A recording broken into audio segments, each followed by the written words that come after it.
کہ یہ وہ مسیح موعود ہے اور اس کو امام مہدی بھی آپ کہتے ہیں اور آپ مسیح موعود بھی کہتے ہیں. میری بہن اگر تم حدیث مبارکہ پڑھو, اگر میں دعا کرتا ہوں اللہ تمہیں اسلام کی دولت دے, تم نے ہمیں یہ جوائن کیا ہے اور سوالات کیے ہیں, ہم دعا گو ہیں کہ اللہ کرے اللہ تمہیں اسلام کی دولت دے. توجہ سے سننا میری بات, پوری توجہ سے سننا. حدیث مبارکہ میں موجود ہے کہ قرب قیامت میں قرب کا مطلب ہوتا ہے قیامت کے قریب,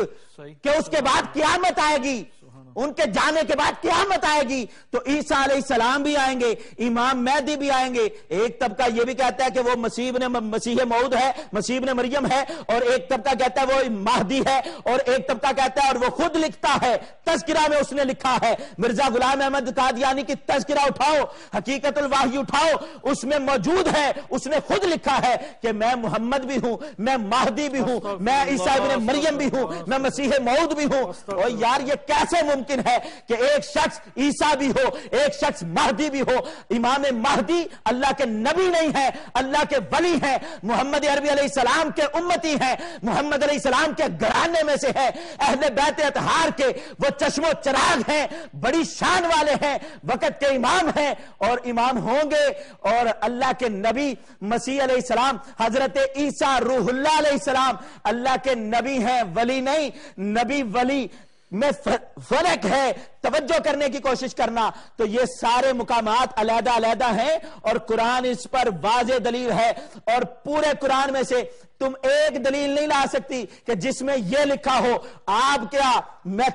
پوری کھلی طریقے سے چیلنج کرتا ہوں, پوری احمدیہ جماعت میں سے آپ کا کوئی مربی ہو, یہ اپنے مولویوں کو علماء کو مربی کہتے ہیں, کوئی مربی اٹھا کر لے آؤ جو پورے قرآن سے یہ نکال کر دکھا دے کہ عیسیٰ علیہ السلام مر چکے ہیں. پورے قرآن میں سے ایک دلیل, ایک آیہ مقدسہ ایک لا کر دے دو. اور میں نے آپ کے سامنے چھٹے پارے کی آیت مقدسہ پڑھی ہے, یہ میرا قرض ہے تم پر, اور سنا دینا اپنوں کو کہ اس کا جواب دیں. وما قتلوہ وما صلبوہ ولکن شبہ لہم. حضرت عیسیٰ علیہ السلام کا ذکر قرآن میں ہے اور قرآن کہتا ہے وہ قتل بھی نہیں کیے گئے, صلیب بھی نہیں دیے گئے. تیسری بات کوئی موجود نہیں ہے, اللہ اکبر, تیسری بات کوئی موجود نہیں ہے. اس لیے اگر آپ بظاہر, اگر آپ کو تو پتہ نہیں ہے تو پھر میں کہتا ہوں ذرا جا کر ان کی خبر لو اور پوچھو.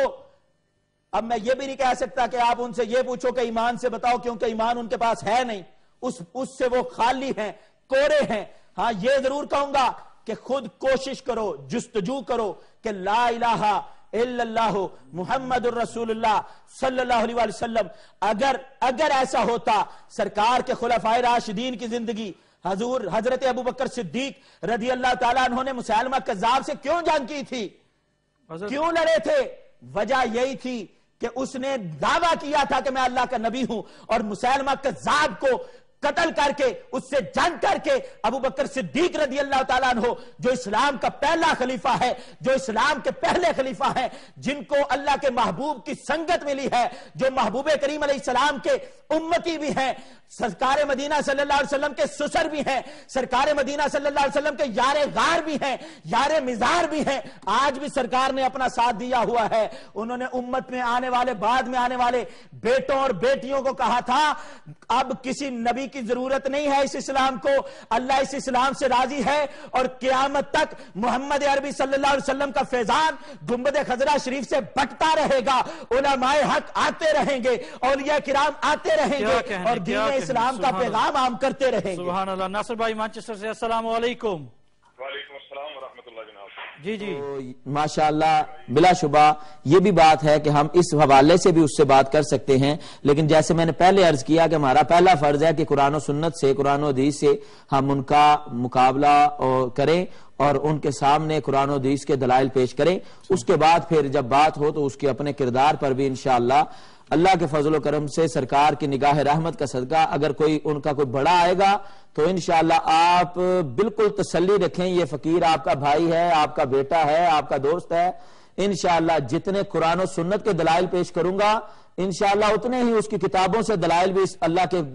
بندے کے سینے میں موجود ہیں. انشاءاللہ اتنے ہی جوابات وہاں سے بھی انشاءاللہ ہم اس کے سامنے پیش کر سکتے ہیں. اور دوسری بات, یہ جو نسرین صاحبہ نے لندن سے ہمیں کہا تھا کہ میں قادیانی ہوں اور میں یہ کلمہ پڑھتی ہوں لا الہ الا اللہ محمد رسول اللہ صلی اللہ علیہ وآلہ وسلم، تو میں تمہیں یہ کہنا چاہتا ہوں محترمہ نسرین صاحبہ کہ آپ نے یہ پڑھ تو لیا الفاظ کو، اقرار باللسان و تصدیق بالقلب، اس لیے شرط اللہ نے رکھی ہے کہ زبان سے اقرار بھی کرنا ہے، دل سے تصدیق بھی کرنی ہے، اور قادیان والے کا کلمہ نہ پڑھ، اگر کلمہ پڑھنا ہے تو مدینے والے محمد کا پڑھ انشاءاللہ صلی اللہ علیہ وآلہ وسلم۔ جب آپ مدینے والے محمد عربی صلی اللہ علیہ وآلہ وسلم کا کلمہ پڑھیں گی پھر دیکھنا آپ کی زندگی میں اللہ کیسی بہاریں لگاتا ہے۔ اور یاد رکھیے کہ یہ جہان آخر ختم ہونا ہے اور ایک رات قبر میں آنی ہے اور ایک دن رب کی بارگاہ میں حشر کے دن پہنچنا ہے۔ میں آپ کو دعوت دیتا ہوں کہ آپ کلمہ پڑھیں اور صحیح طریقے سے محمد عربی صلی اللہ علیہ وسلم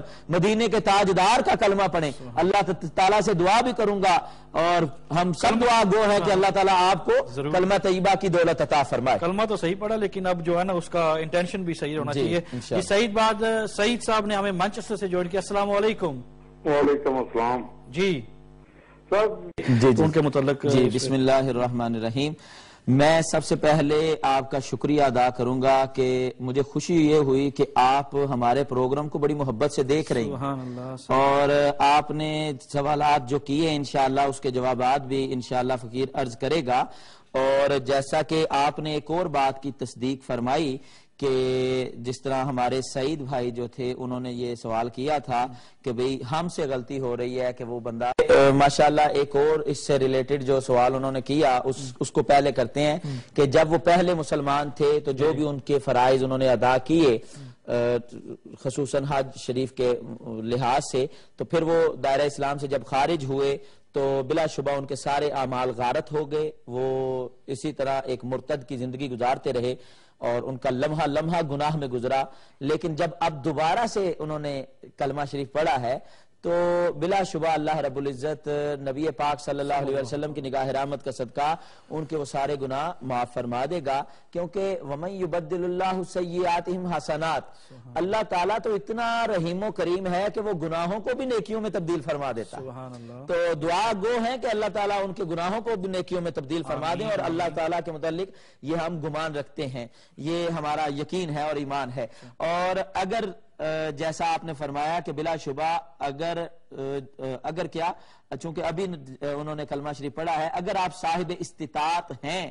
اور اللہ رب العزت نے آپ کو یہ شان اور سطوت اور عزت عطا فرمائی ہے کہ آپ جو ہے حج شریف کے لیے جا سکتے ہیں، تو پھر آپ پر حج کرنا فرض ہے، آپ دوبارہ سے حج شریف کی سعادت حاصل کریں، اور ہم دعا گو ہیں کہ اللہ تعالیٰ اپنے گھر آپ کو بلائے، اور یہ جنہوں نے کلمہ پڑھا ہے۔ حضرت ہمارے ساتھ سسٹر تعظیم نے ہمیں جوائن کیا ہے بولٹن سے، السلام علیکم۔ اللہ تعالیٰ عنہ کا مزار پر